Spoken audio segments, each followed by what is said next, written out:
Albert Einstein said once, he said, imagination is everything.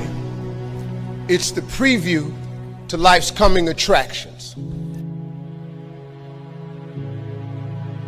I want you to get this now. Imagination is everything. It's the preview to life's coming attractions. Because if you think about it, everything you have, everything we have in this world, somebody imagined it. It's your imagination is tremendous. Somebody was sitting on the phone one day talking with a cord to the wall and said, man, I wish I could just go outside with this phone. Everybody in here got a cell phone. Somebody imagined that. Somebody got tired of riding in a wagon cross country from slavery to freedom. Somebody said, I wish we had something that made these wheels move by themselves. We drive cars. People got tired of driving from New York to LA. Somebody said, I wish we could fly. We got airplanes. Imagination is everything. It's the preview to life's coming attractions. Your real life, the one God really got for you, is in your imagination. It is not in your current situation or your current paycheck. And if you've been living like that, you have then restricted yourself to a commonality that is really not yours. Because what really God got for you is really in your imagination. Faith is the substance of things hoped for and the evidence of things not seen. So when I told you a minute ago, you got to have a tremendous work ethic, but you got to have a lot of faith. I talk to so many people who get older, like some of us are, and they've lost the faith. Well, faith is really simple. Faith is the substance of things hoped for. All that means is in the beginning, you just hope something pop off. You know, you just kind of hope something happened for you. I was hoping I would get on TV. I wrote it on a piece of paper when I was 10. I want to be on TV. The problem I had when I wrote it at 10 was I suffered from a severe stuttering problem. I could not talk outside of my house. So can you imagine when I wrote on a piece of paper, I want to be on TV, and turned that in? First thing the little boy next to me asked me, he did, well, how long is your TV show gonna be? But when I wrote it on the paper, it wasn't factual. It was just hoping. You just gotta start with the hope. Faith is the substance of things that you hope for. You just hope something, Joe.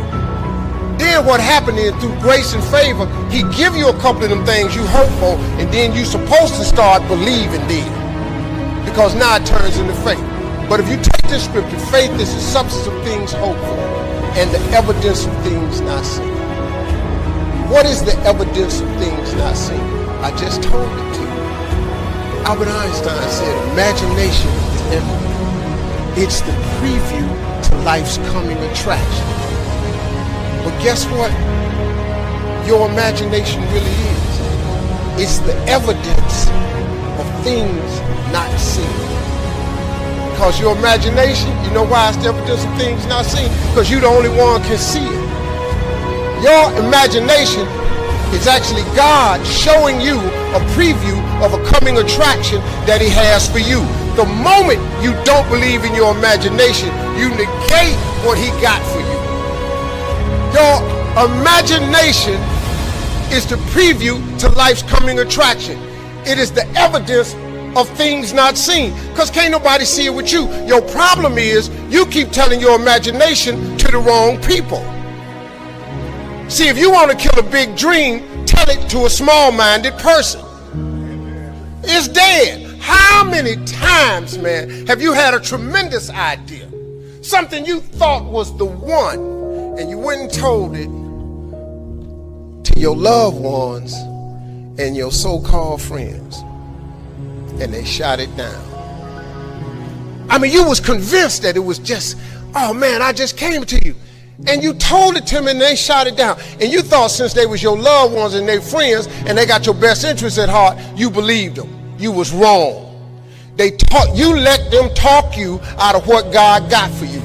Some of y'all still sitting here with the ambition of opening a business one day, but you scared to go start the business because you got a job and you got bills. Rich people got bills. Everybody got bills. Hell, I got bills. Everybody owes somebody something. I got something with the bank right now. You're going to let the fact that you got some bills stop you from opening the business, the thing that God done put in your imagination? So you're going to squash that because you got bills. Everybody got bills. Your real life is in your imagination. Can you grab what I'm telling you? So I don't know what you thought I was going to say to you. I'm just a real dude. I don't even have the education you all have. I flunked out of school. I ain't got no education. I don't use 4-syllable words. The only 4-syllable word I know is my bank account. What I'm sharing with you is stuff that everybody can apply today. If you are sitting in here thinking that you're too old to listen to what Steve, hell, I'm 60. I'm 60 years old, but I still rely on my imagination. See, if you think you're too old to make it, let me give you a prime example. Colonel Sanders. Colonel Sanders has been frying chicken his whole life. He was telling everybody he had the best chicken in the world. Ain't nobody believe him. They turned him down everywhere. Colonel Sanders didn't get a franchise till he was in his 60s. Kentucky Fried Chicken sell more chicken than anybody in the world today. So if you're sitting there thinking because you got a little gray on you, you too late, as long as God waking you up in the morning, that's the sign that he ain't through with you. So what you tripping for? You sitting up in here like God can't do nothing for you because you 60. Man, you know what I'm asking God for right now? And I'm 60. If you could see my vision board, you would be blown away. Cause I got enough right now. I really know. But I ain't in the need business. I'm in the want business. Ain't nothing wrong with wanting something. Quit going down to these churches y'all sitting up in here going down to, keeping you in these little boxes. God got a big life for you. The only person ain't get, and look, and I love church. Don't get me wrong, I'm not knocking church. Don't tweet that. No. Steve don't care for the church no more. I didn't say that.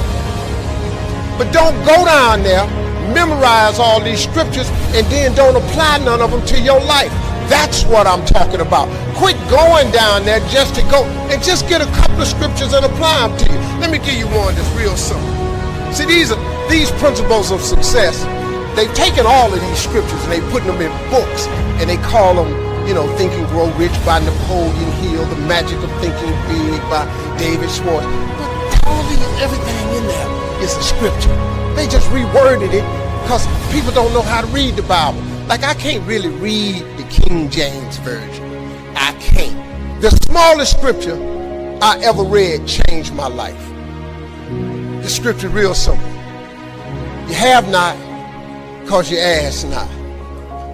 Do you know the difference that could make in your life? I'm just giving you real talk now. I'm just trying to tell you how I got here. See, I have no education. I applaud all of you with your education. I'm sitting there talking to so many men who have in corporate America and all that. I'm in awe of that because I don't have that. But you sit here and you take what you have, and it could be so much more if you would ask. See, you have not because you ask not. When the last time you really asked him for something? Or do you keep making requests that's inside the confines of your paycheck? When you gonna get outside of that? Didn't I just tell you God ain't in your paycheck? Didn't I just tell you he ain't in your job title?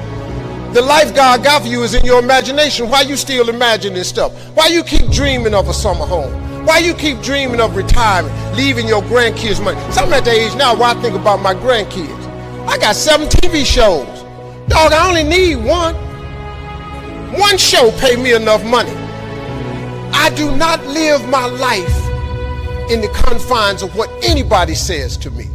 I let my imagination go, and now imagination is a preview to life's coming attraction. But what that really means is God showing you a preview of what he has for you.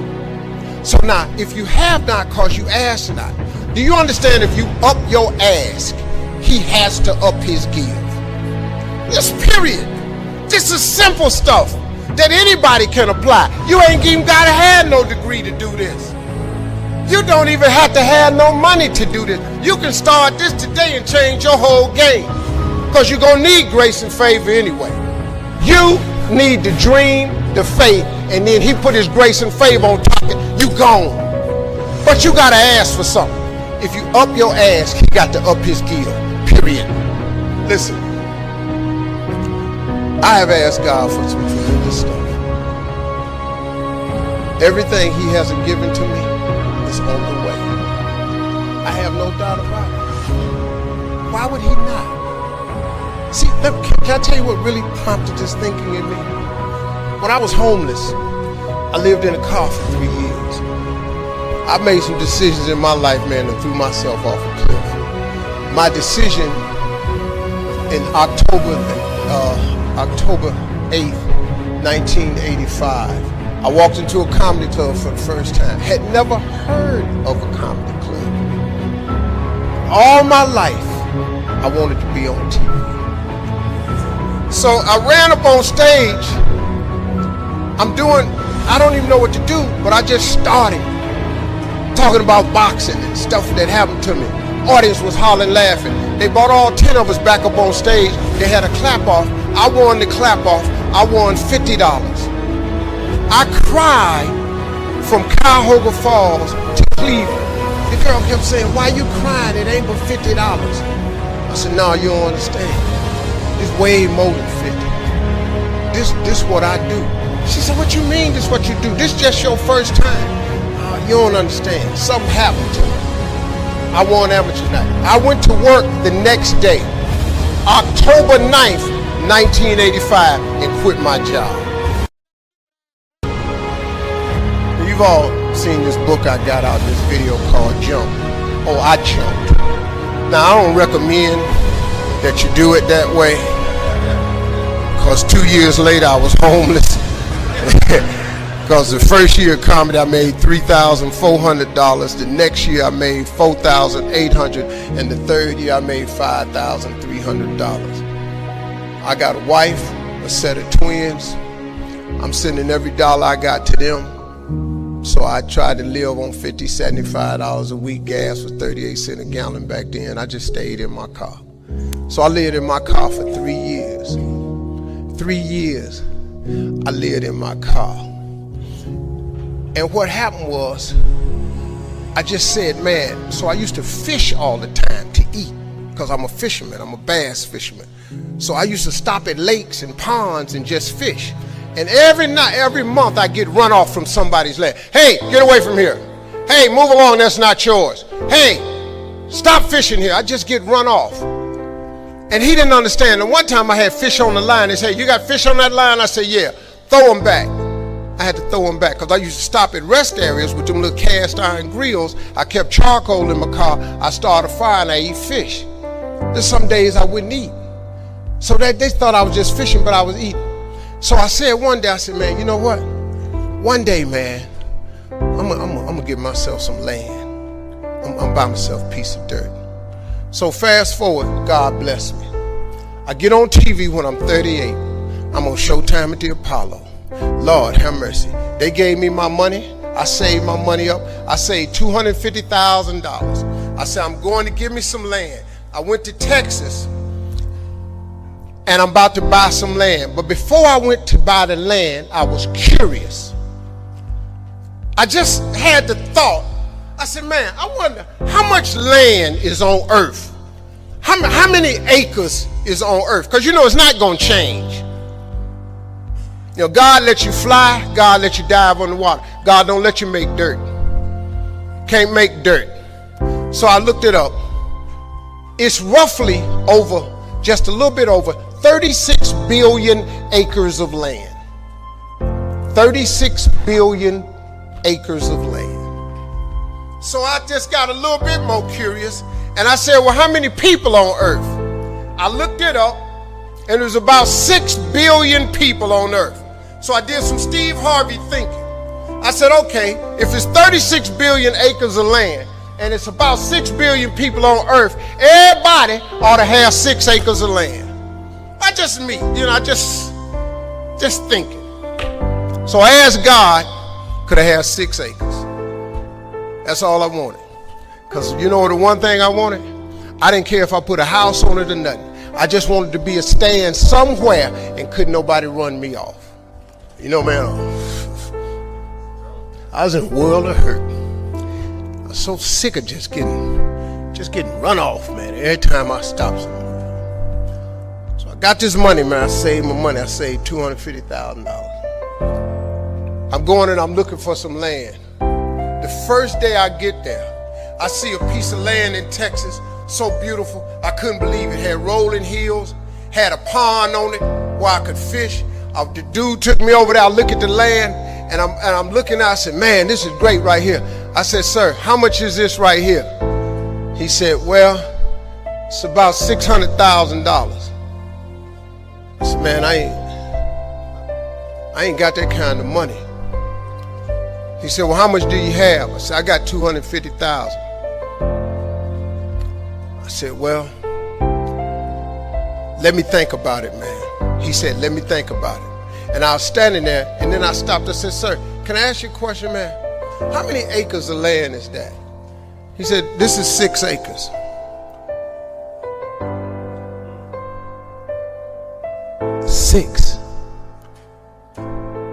Six years ago, I just asked God, just give me 6. See, I didn't want a whole lot of acres. I just wanted my cut. Just give me my 6. And so I said, ain't this crazy? So I thought about it. I said, man, what can we work out? Right before I got ready to say it, the guy that took me over there said, Steve, let me show you something right quick. He took me over to this hillbilly's house. He took me to his house. He said, let me show you something. He took me over and showed me this land, and it was massive. It had 3 lakes on it. It had rolling hills. It had trees. It was unbelievable, man. I said, man, this is incredible. I said, man, how much is this? He said, this 16 acres. I said, hey, man, I ain't got that kind of money. Let me go on back over here to this dude where Mike can cut a deal. He said, well, let me ask you something. What was you going to give that man over there? I said, well, I hadn't worked it out yet because all I got is $250,000. He said, well, listen, I'm in a little bit of a tight right now. Said, if you can bring me $250,000 cash by tomorrow, I'll give you this 16 acres. I showed up next day, $250,000, 16 acres. See, that's grace and favor right there. That's what that is. So my first piece of land was 250 acres. So I said, man, this is the land that I'm going to save for my family. I'm going to fish on the rest of my life. I'm going to be an old man. So then I got to thinking, I said, hold up, man. You mean you have not because you asked now? I asked for 6 years ago. He showed me 6, but he gave me 16. So I went to God. I said, God, listen to this. I'm from Cleveland. I got a couple partners that's locked up. They probably won't be using they 6. Now, let me tell you something. I'm so busy now, I don't even get to go to that ranch. I never can go. And I thought I was going to be fishing and save it for my kids' rest of life. But God had another plan for me. That's the ranch that I have my mentoring camp on. I bring 1,000 black boys out there with 1,000 single mothers. And that was the purpose of that ranch. I never go there to fish at all. But see, that's what I wanted. I thought that's what it was for. But God got another plan. His way is way bigger than yours. You can't even see his way. But you got to start the hustle. You got to give God something to work with. Look, if you start hustling and grinding, he'll fill it up for you.